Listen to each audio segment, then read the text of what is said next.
오늘 우리에게 주신 말씀은 시편 104장 10절에서 23절 말씀입니다.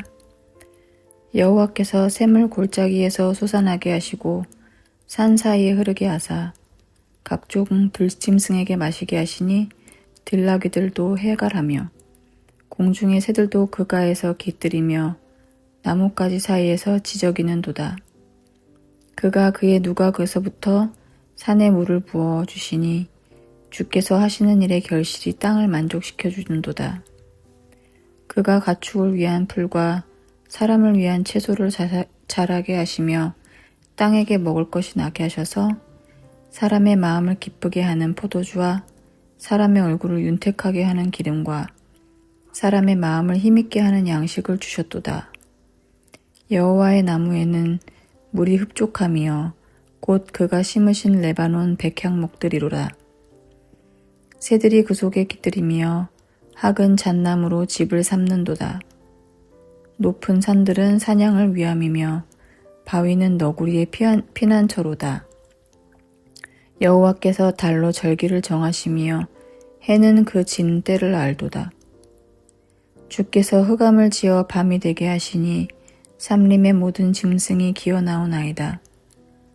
젊은 사자들은 그들의 먹이를 쫓아 부르짖으며 그들의 먹이를 하나님께 구하다가 해가 돋으면 물러가서 그들의 굴 속에 눕고 사람은 나와서 일하며 저녁까지 수고하는도다. 하나님의 은혜가 함께하기를 소망합니다. 이수호 목사입니다.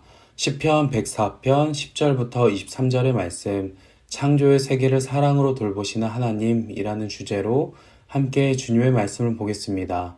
우리의 삶에는 늘 동일하게 반복되는 루틴이 있습니다.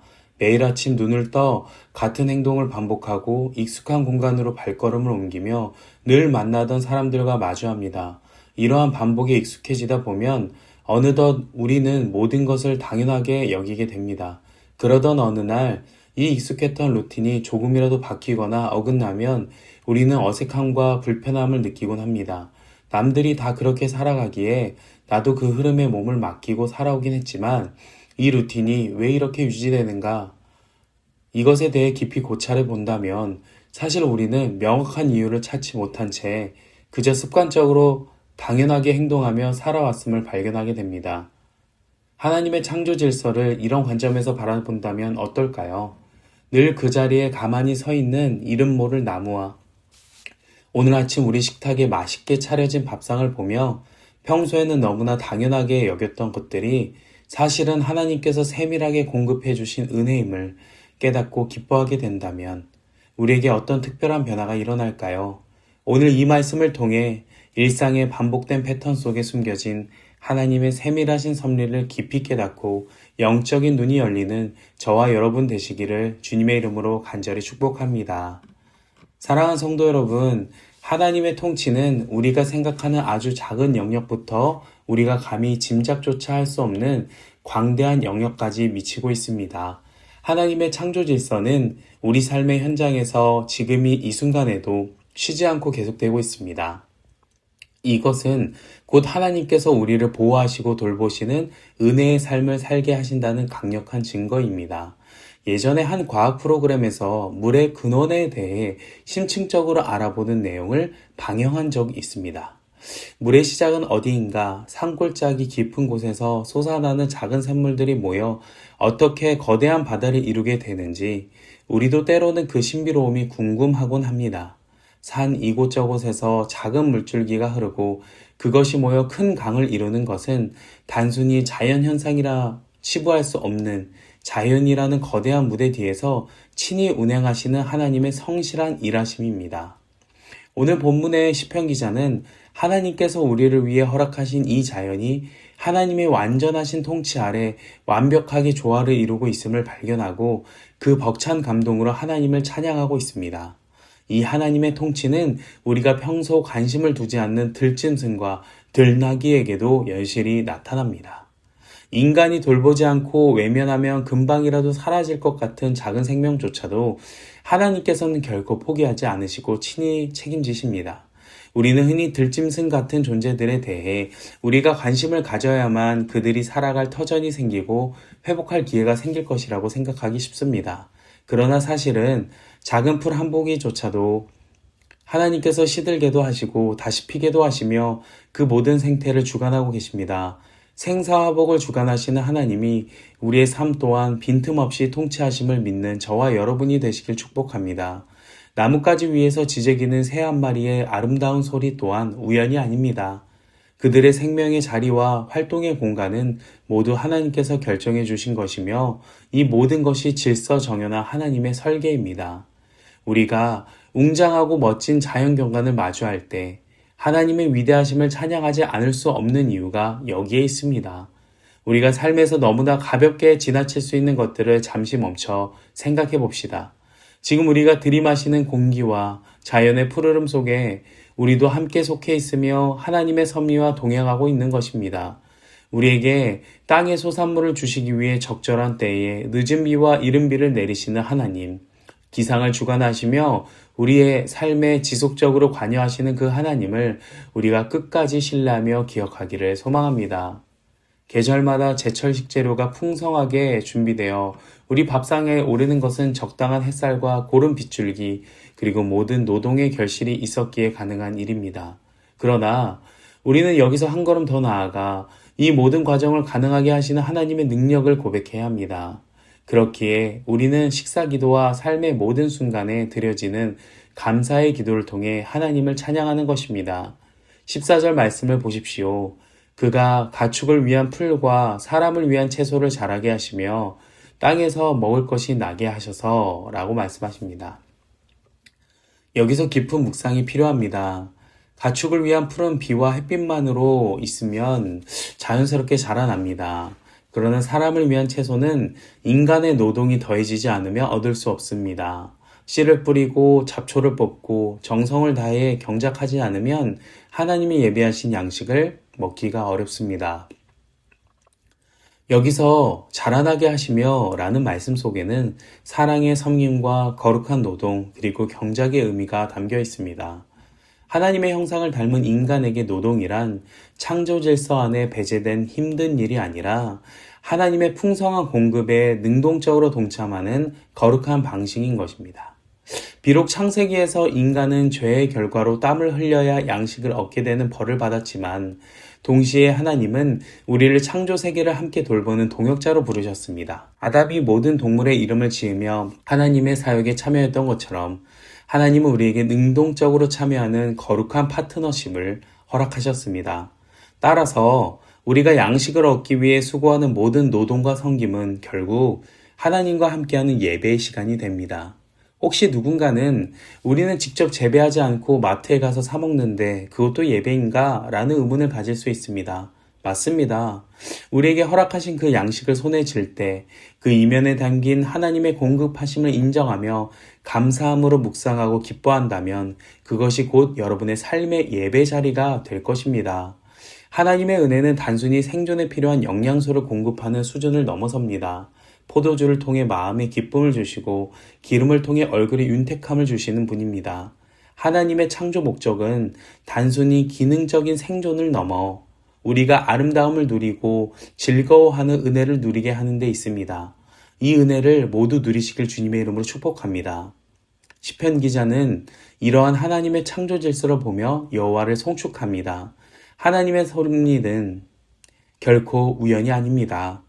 여호와의 나무라 불리는 레바논의 거대한 백향목부터 시작해서 세중의 학, 그리고 험한 산의 산양과 바위 틈의 너구리에 이르기까지 그 어느 것 하나 하나님의 섭리 밖으로 벗어난 것이 없습니다. 모든 피조 세계는 하나님의 사랑을 품고 증언하는 거대한 교과서와 같습니다. 정결의식에 사용되는 존귀한 백향목, 자비로움과 경건함을 상징하는 황새. 하나님의 영원하신 은혜가 창조의 질서를 통해 우리가 주님의 사랑받는 자임을 끊임없이 증거하고 있습니다. 창조 질서라는 이 사랑의 교과서를 통해 우리를 부르시는 하나님께서 달로 절기를 정하시고 해가 지는 때를 알게 하시는 등 시간 또한 창조하셨습니다.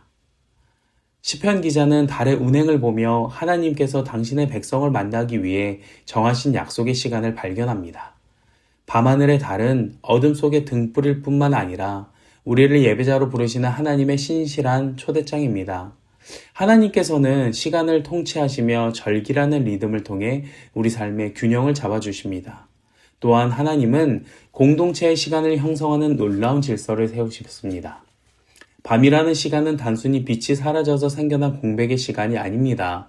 하나님께서는 낮을 통해 하나님의 청지기인 인간이 활동하며 하나님을 찬양하게 하시고 밤이라는 시간을 통해서는 또 다른 피조물들이 활동하고 쉼을 없는 순환의 과정을 준비하셨습니다. 낮에는 들짐승들이 우리의 삶의 터전을 침범하지 않게 하시고 밤에는 우리에게 잠과 안식을 허락하셔서 우리가 동물들의 활동 시간을 침범하지 않게 하셨습니다. 즉 서로의 영역을 침범하지 않고 하나님이 정해주신 각자의 시간에 충실하게 살아가는 것이 창조 질서에 순응하는 길입니다. 이 질서를 인정하며 걷는 자가 바로 하나님께 나아가는 진정한 예배자입니다.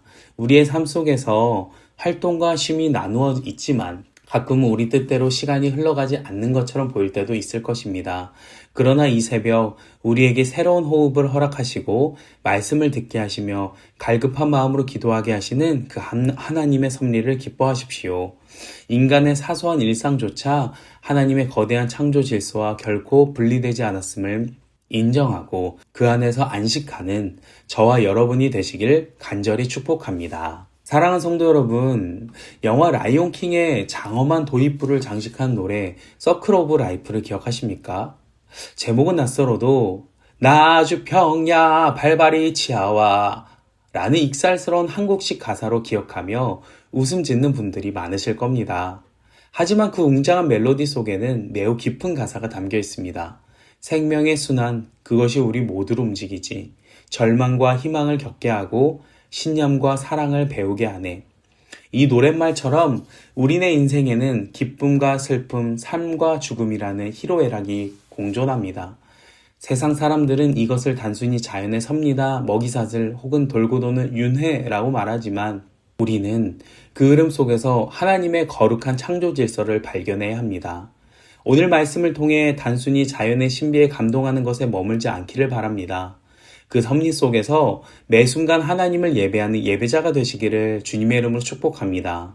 하나님은 오늘이라는 시간을 우리에게 값없이 공급하셨습니다. 아주 작은 생명조차 먹이시고 살리시는 하나님이시라면 하물며 우리는 얼마나 더 귀하게 돌보시겠습니까?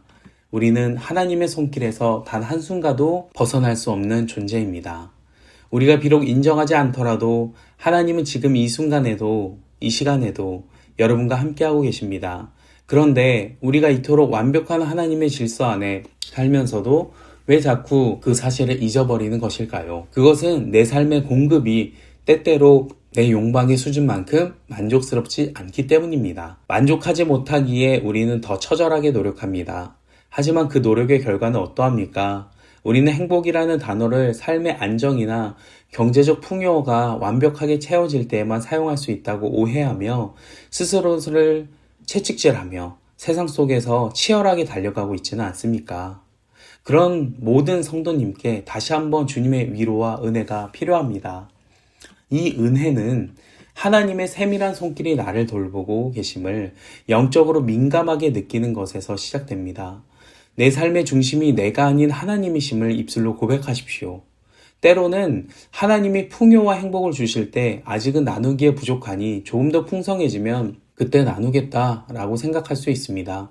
하지만 하나님이 우리를 풍성하게 하시는 목적은 그 은혜를 통해 내 가족과 이웃에게 하나님의 살아계심을 보여주라는 사명에 있습니다. 내가 하나님과 함께하며 주님의 섭리를 따라 살았더니 내 영혼의 풍요와 행복이 주님 안에서 이렇게 나타나는구나 라는 것을 삶의 복음으로 전해야 합니다. 비록 그 행복이 겉으로 드러나는 화려한 조건이 아닐지라도 사람들은 그것을 자기만족이라 폄하할지라도 진정한 행복의 근원이신 하나님께서는 여러분의 삶을 통해 주변을 분명히 변화시킬 줄 믿습니다. 사도행전 3장에서 베드로와 요한이 나면서 못 걷게 된 일을 일으킬 때 안진뱅이를 일으킬 때 그것은 베드로의 개인적인 능력이 아니라 하나님을 향한 믿음의 역사가 그를 일으킨 것입니다. 베드로의 오른손에 대단한 힘이 있었던 것이 아닙니다. 베드로와 요한을 바라본 그 사람의 믿음과 하나님의 섭리가 그를 변화시키신 것입니다. 우리의 신앙을 지키며 묵묵히 나아가는 것 자체가 하나님의 위대한 섭리입니다. 주변을 돌아보십시오. 나보다 연약한 지체들을 볼 때 외면하지 마십시오. 그들에게 다가가 하나님의 창조 질서와 사랑을 전하는 은혜의 손길을 펼치는 진정한 예배자가 되시기를 축복합니다. 할렐루야. 슬픔을 나누면 반이 되고 기쁨을 나누면 배가 됩니다. 우리 온누리 교회가 함께 울고 함께 웃는 건강한 공동체가 되시길 간절히 소망합니다. 더불어 하나님의 창조 질서를 통해 로마서 12장의 말씀을 실천합시다.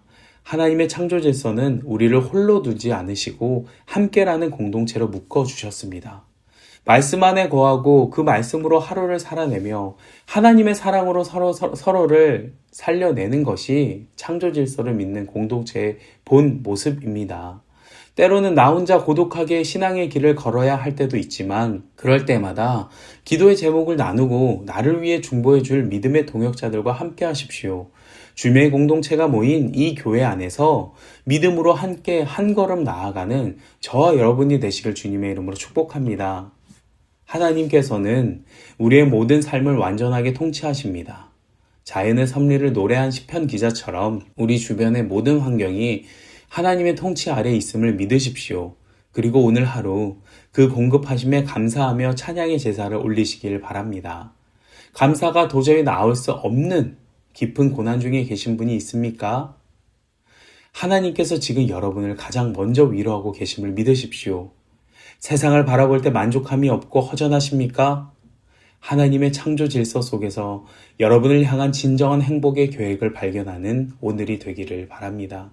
내 주변을 다시 한번 돌아보며 하나님의 복음을 나누고 함께 예배하며 함께 울고 함께 웃는 모든 온누리 교회 성도님이 되시길 주님의 이름으로 간절히 축원하옵나이다.